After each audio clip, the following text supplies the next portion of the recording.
जैसे ही सूरज की आखिरी किरण छिपी, रात के राक्षस कियांग की ओर बढ़े। संकट में वोंगछाई ने निडर होकर उन्हें रोकने की कोशिश की, लेकिन अकेले होने से वह उनका सामना नहीं कर सका। कियांग ने भी अपनी पिस्तौल निकालकर जवाबी हमला किया, जिससे वह किसी तरह बच गया, लेकिन वोंगछाई गंभीर रूप से घायल हो चुका था और अब उसका बचना मुश्किल था। अपने प्यारे कुत्ते को धीरे धीरे बदलते देखकर कियांग ने दर्द भरे दिल से अपनी पिस्तौल उस पर तान दी और गोली चलाकर उसे स्वर्ग भेज दिया।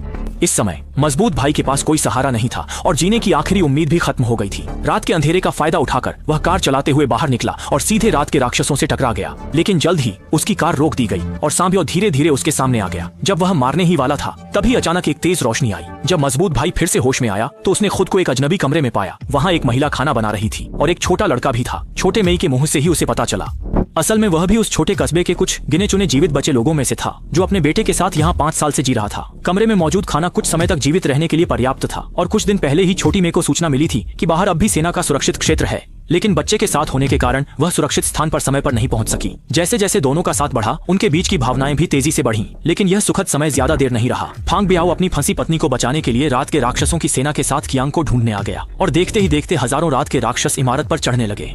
क्योंग भी संभाल नहीं पा रहा था। जान की बांची लगाकर प्रतिकार किया, लेकिन रात के राक्षस कमरे में घुस आए। संकट में वे बुलेट प्रूफ कांच में छुप सकते थे, जो राक्षसों के हमले को रोक सकती थी, लेकिन सोंग ब्याओ के धूक से उत्पन्न शक्ति ने कांच को लगभग तोड़ दिया। क्योंग को महिला राक्षस को छोड़ना पड़ा और राक्षस राजा ने हमला नहीं किया। क्योंग को एहसास हुआ कि ये इंसान रात के राक्षस बन गए थे, लेकिन उनकी भी अपनी जिंदगी थी। अंत में कनियांग गी और शाओमी गाड़ी से सुरक्षित क्षेत्र की ओर बढ़े। इस तरह संकट खत्म हुआ और दोनों ने खुशी से जीवन बिताना शुरू किया।